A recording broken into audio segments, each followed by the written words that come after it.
오늘 아침 정부권 주요 뉴스입니다. 정부가 2040년까지 재생에너지 비율을 35%까지 확대하기로 했습니다. 정책의 중심지가 될 새만금에 관련 기업과 연구소 유치가 시급합니다. 나라를 위해 희생한 참전용사들의 수당이 제각각입니다. 사는 곳에 따라 받는 수당이 차이가 커 제도 개선이 요구됩니다. 침출수에서 발암물질이 검출된 완조 비봉 폐석산 사태는 지자체 무관심과 부실 조사라는 측면에서 익산 잠정마을과 무척 닮아 있습니다. 전라북도 지역은 대체로 흐린 가운데 강한 바람과 함께 낮까지 약한 비가 내리겠습니다. 여러분 안녕하십니까? 전주 MBC 뉴스투데이입니다. 전라북도 지역은 밤사이 비와 함께 다소 강한 바람이 불었지만 다행히 큰 피해는 발생하지 않았습니다. 어제부터 내린 비의 양은 군산 30.2mm, 순창 28.5mm, 전주 12.4mm 등을 기록했으며 오늘 오후까지 5에서 10mm의 비가 더 내릴 것으로 예상됩니다. 군산과 김제 등 서해안 지역에 내려진 강풍주의보, 함께 발효된 풍랑주의보는 여전히 유지되면서 뱃길은 모두 묶여 있습니다. 전주기상지청은 오늘 오후까지는 바람이 강하게 불겠다며 시설물 관리에 유의할 것을 당부했습니다. 정부가 에너지 기본 계획을 발표했는데 2040년까지 재생에너지 비율을 무려 35%까지 확대하기로 했습니다.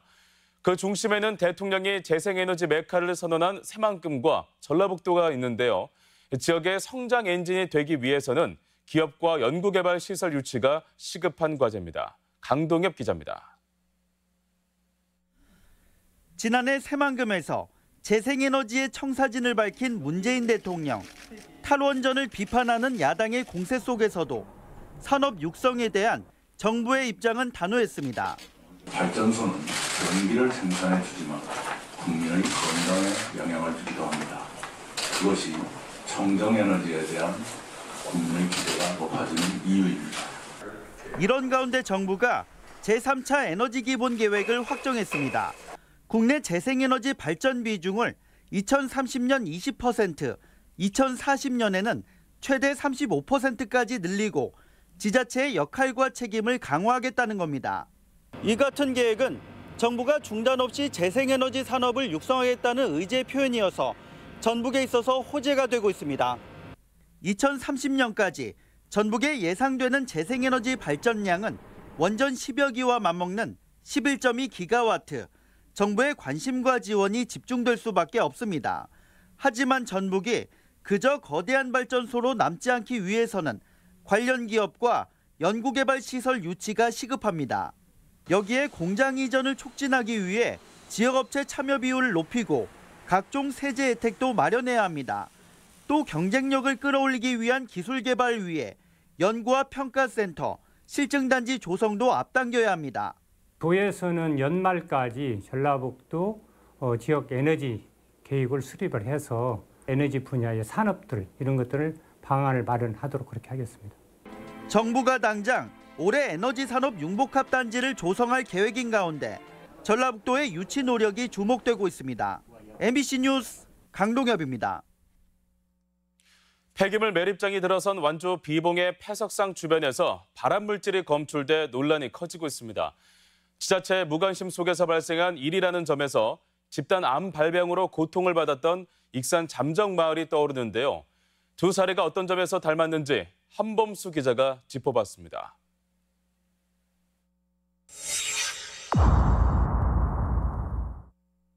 완주 비봉 폐석산에 하수슬러지 고아토가 묻히기 시작한 건 지난 2012년입니다.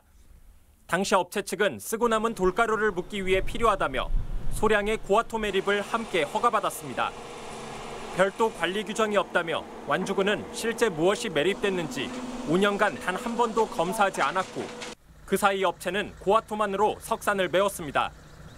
퇴비를 만들겠다며 담배 찌꺼기 연초박을 들여온 뒤 익산시의 무관심 속에 이를 몰래 태웠던 장전마을 비료 공장이 떠오르는 대목입니다. 불법 행위를 감시 단속할 인력이나 재원들이 좀 있어야 되는데요. 실무자들이 1명이나 2명밖에 되지 않아요.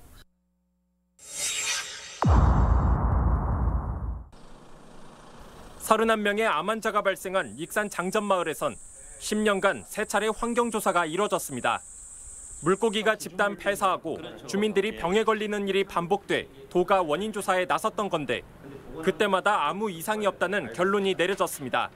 너무 법적 테두리만 강조하면서 제한적인 조사를 하지 않았나 하는 아쉬움이 있고요. 좀 더 적극적이고 능동적으로 조사를 했더라면. 조사가 미심쩍었던 건 완주 비봉 폐석산도 마찬가지입니다. 고아토에서 발암물질인 페놀과 비소가 발견됐는데 완주군이 수년간 맡아온 토양조사 기록엔 검출된 중금속이 없다고 적혀 있습니다. 담당 업체가 갑자기 도산하고 대표자는 행방을 감추는 등 장전마을과 닮은 게 한두 가지가 아닌 완주 비봉 폐석산. 또 한 번의 비극을 막기 위해 좀 더 광범위하고 종합적인 대응이 요구되고 있습니다. MBC 뉴스 한범수입니다. 도내 지역 상품권이 전국에서 가장 많은 4,300여 원어치가 발행된 가운데 지역 상품권에 대한 도민들의 기대가 큰 것으로 조사됐습니다. 전북연구원 조사에 따르면 도민들은 지역사랑 상품권으로 상권 활성화와 지역 자금 유출을 막을 수 있다고 보고 있으며 활성화 요건으로 홍보와 가맹점 확보를 꼽았습니다. 연구원은 상품권 활성화를 위해서는 이용 편의성과 인지도를 높일 것을 주문했습니다. 나라를 지키는 데 헌신해온 수많은 참전 유공자들이 여전히 우리 주변에 생존해 있죠. 하지만 누구나 같은 수당을 받는 건 아니라고 합니다. 사는 곳에 따라 받는 참전 수당이 모두 다르다는 얘긴데요. 어떤 사연인지 박연선 기자가 취재했습니다. 지난 1967년 맹호부대 소속으로 1년 2개월간 베트남 전쟁에 참전한 이철재 할아버지. 이 할아버지 역시 참전 용사지만 참전 유공자 수당은 한 푼도 받지 못하고 있습니다. 파병 당시 입은 고엽제 피해 수당을 받으면서 중복 지원이 안 되는 겁니다. 유공자가 차등 이렇게 등급이 되는데 그걸 받게 되면은 참전 수당은 완전히 없어져 버리는 겁니다. 아예 없어요. 그런 받지를 못해. 참전 유공자로 인정받더라도 이번에는 어디에 사느냐에 따라 수당이 또 천차만별입니다. 국가가 주는 월 30만 원 외에 각 시군의 명예수당이 더해지는데 부안군이 가장 많은 10만 원을 보태는 반면 전주는 6만 원, 순창은 5만 원으로 차이가 있습니다. 타 시도로 넓혀보면 격차는 더 커지는데 충남과 부산, 경남 일부 시군은 최대 월 20만 원 이상을 지급하는 곳도 있습니다. 불공평하죠. 경상도도 지금 25만 원 주는 데도 있고 한데 그런 거 많지요. 동료들은. 왜 딴 데는 많이 주는데 안 주냐. 나라를 위해 바친 희생의 대가가 그저 사는 곳에 따라 대우가 달라지는 현실은 분명 제도적인 개선이 필요해 보입니다. MBC 뉴스 박연선입니다. 새만금 중장기 개발 청사진이 그려질 전망입니다. 새만금 개발청은 기본계획상 1단계 사업 종료 시점이 2020년으로 얼마 남지 않은 점을 고려해 중장기 개발 구상안을 위한 연구 용역에 착수하기로 했습니다. 연구 용역은 내년 1월까지 국토연구원이 수행하며 새만금 사업 성과 분석과 용지별로 구체적인 개발 일정이 수립됩니다. 부동산 회사 자광이 대한방직 터 개발을 위한 새로운 정책 제안을 한 가운데 전주시가 검토에 착수했습니다. 자광은 대한방직 터에 전시 컨벤션 센터 대신 문화예술의 전당과 여성 청소년 복합문화시설을 기부 체납하겠다는 내용의 정책 제안서를 전주시에 제출했습니다. 시는 시민 여론과 도시 개발 계획을 고려해 검토에 들어갔는데 자광의 아파트, 쇼핑몰 건설 계획에는 미지근한 반응을 보이고 있습니다. 건축 붕괴 위험이 높아 대피 명령이 내려진 익산 우남 아파트 사태가 5년을 넘고 있습니다. 대피 명령을 거부한 채 살고 있는 현 주민들과 옮겨간 세대들 간의 갈등이 적잖은데요. 이를 조정하기 위해 공론화위원회가 구성됐습니다. 이몽진 기자입니다. 위험 등급 D급 판정으로 대피 명령을 받은 우남 아파트에는 전체 103세대 중 현재 46세대가 그대로 거주하고 있습니다. 67세대는 대피 명령 이후에 시차를 두고 이전을 했습니다. 그런데 거주 세대와 이전 세대는 입장 차이가 뚜렷합니다. 아파트 생활에 별 문제가 없다며 대피 명령을 철회하라는 거주 세대. 우리가 많이 고쳐놨잖아요. 그러니까 대피 명령 명분이 없으니까 풀어달라는 것이죠. 강제로 아파트를 떠났으니 후속 조치로 합당한 보상을 요구하는 이전 세대. 시에서 매입을 하든가 어떤 방법을 찾든가 피해 보상 정도는 있어야 되지 않냐는 얘기죠. 그동안 양측의 복잡한 이해관계가 얽히면서 운암아파트 문제는 여전히 안개 속입니다. 익산시는 해법 마련을 위해 학계와 시의회, 건축사협회 등 7명의 인사로 공론화위원회를 구성하고 해결 방안 제시와 자문 역할을 수행하도록 했습니다. 현재 거주하시는 분들이나 떠나신 분들의 의견을 충분히 수렴해서 원점에서 다시 의견을 수렴하기 위해서 이 공론화위원회를 추진하게 되었습니다. 공론화위원회는 시 조례에 따른 것으로 활동 시한은 정해져 있지 않지만 합의 사항을 내놓을 것으로 전망됩니다. 지난 2014년 대피 명령 이후에 나온 LH와의 협약이나 도시재생사업 공문을 포함한 여러 대안들이 점쳐집니다. 시민의 관심 촉구와 여론 수렴을 위한 이번 공론화위원회가 사태 해결에 물꼬를 틀지 이목이 쏠리고 있습니다. MBC 뉴스 임홍진입니다. 올 들어 소비자 물가가 꾸준한 상승세를 보이고 있습니다. 전조통계사무소에 따르면 지난 5월 도내 소비자 물가 지수는 104.78로 1년 전과 비교하면 0.8% 상승하고 연초부터 5개월 연속 오름세를 이어가고 있습니다. 이는 쌀과 돼지고기 등 농축산물 가격이 크게 오른 데다 유가 상승과 택시비 인상, 공동주택 관리료 등이 줄줄이 오른 데 따른 것으로 분석됩니다. 양파 등의 농작물 가격 파동 대응책으로 시장 격리 물량 확대가 요구됩니다. 국회 김종회 의원은 과잉 생산으로 가격 파동이 우려되는 양파와 마늘, 보리의 수급 안정을 위해 수매 비축과 출하 정지, 수출 물량을 늘려줄 것을 정부에 요청했습니다. 양파는 올해 생산량이 평년보다 13%, 마늘은 20% 넘게 늘면서 가격이 폭락하고 산지에서는 폐기 조치가 이뤄지고 있습니다. 부안군이 한양대와 협약을 체결해 부안 지역 초중학생들이 올 여름방학부터 대학생 언니 오빠들과 영어 공부를 할 수 있게 됐습니다. 지역 소식 이창익 기자입니다. 부안군이 지역 초중학생들의 영어 실력뿐 아니라 자신감을 키워주기 위해 한양대 국제학부와 협약을 체결했습니다. 양 기관은 방학 기간 영어 캠프와 프로그램을 공동 추진하기로 한 겁니다. 올여름부터 부안 지역 초중생 200명과 한양대 학생 10명이 참여하는 영어 캠프를 열어 UCC 제작과 영어 노래 배우기 등 다양한 프로그램을 진행할 계획입니다. 이번 협약으로 활발한 학생 교류 등 다양한 교육 교류 협력 사업을 추진함으로써 아이들의 꿈이 미래로 세계로 뻗어나가기를 기대합니다. 2019 김제 일자리 박람회가 오는 11일 오후 2시부터 김제 실내체육관에서 열립니다. 주식회사 도담과 평안전공 등 김제 지역 70개 기업이 참여해 면접을 거쳐 300명을 채용할 예정이며 적성 검사와 메이크업, 증명사진 촬영도 진행됩니다. 구인과 구직을 희망하는 기업과 여성 모두에게 좋은 기회가 되기를 바라며 앞으로도 기업체와의 긴밀한 협력을 통해 경력 단절 여성 및 구직자들의 취업 알선을 위해 노력하겠습니다. 임실군이 보리 수확을 대신해주는 작업단을 운영하고 있습니다.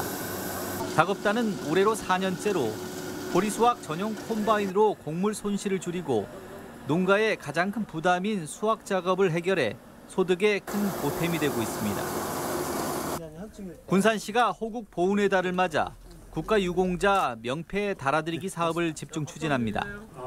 시는 6월 한 달간 국가유공자 100명에게 명패 달아드리기 사업을 진행하고 관내 4천여 유공자의 복지 증진에 힘쓰기로 했습니다.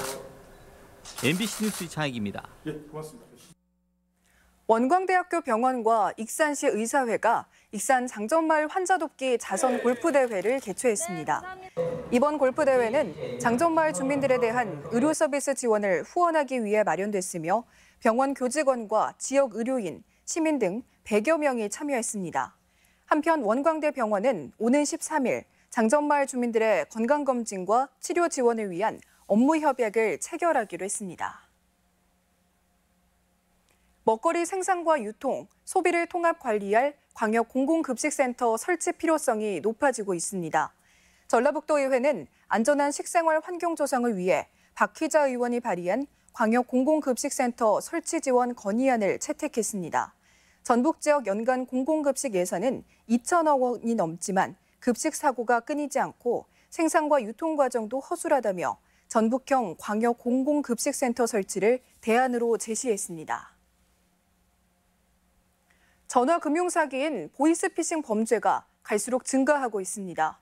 금융감독원 전북지원에 따르면 지난해 도내에서 발생한 보이스피싱 범죄는 1,295건으로 1년 전 757건과 비교하면 71%나 증가했습니다. 금융감독원은 각종 신종사기 수법이 등장하면서 전국적으로 보이스피싱 범죄 피해액이 하루 평균 12억 원에 이른다며 주의를 촉구했습니다. 부안군이 도내 최초로 고등학교 학생들의 저녁 식비를 지원합니다. 부안군은 점심 무상급식에 발맞춰 저녁 급식비의 50%를 지원하기 위해 2억 9천여만 원을 확보하고 이달부터 시행에 들어갔습니다. 이에 따라 학생 1인당 연간 최대 33만 원을 지원받게 돼 학부모들의 교육비 부담이 줄어들 전망입니다. 단풍 명소인 순창 강천산이 다양한 볼거리와 함께 야간 개장에 나섭니다. 순창구는 강천산에 38억 원을 투자해 매표소에서 천우폭포까지 1.3km 구간의 야간 영상 콘텐츠를 개발하고 다음 달 말부터 일반에 공개하기로 했습니다. 강천산은 해마다 100만 명이 찾는 관광 명소지만 야간 볼거리가 없어 체류형 관광지로 어려움을 겪어왔습니다. 우리제 행사와 문화 소식입니다.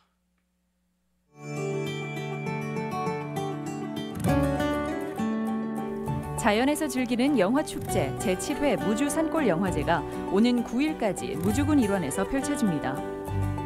국립무형유산원은 내일부터 6월 한 달간 매주 토요일 해설과 함께하는 전통 예능의 갈래를 공연합니다. 김제 문화예술회관은 내일 3.1운동 100주년 기념 조국의 노래 음악회를 마련했습니다. 국립민속국악원은 내일 예원당에서 청산이 부르거늘이라는 주제로 토요 국악 플러스 공연을 진행합니다. 어린이 뮤지컬 렛잇고가 내일 익산 예술의 전당에서 열립니다. 제45회 전주 대사슴놀이 전국대회가 오늘부터 나흘간 전주시 일원에서 펼쳐집니다. 고창군 심원면 만돌 갯벌 체험 학습장에서 오늘부터 사흘간 고창 갯벌 축제가 개최됩니다. 시민의 평안과 건강을 기원하는 전주 단오제가 오늘과 내일 전주 덕진공원에서 열립니다. 제1회 섬진강 슬로슬로 발효 마을 축제가 순창군 적성면 섬진강 마실 휴양단지에서 오늘부터 이틀간 열립니다. 공연도 보고 집밥도 먹고 예술 체험을 즐길 수 있는 한옥마을 마당놀이, 용을 쫓는 사냥꾼이 전주 향교문화관에서 매주 토요일 진행됩니다.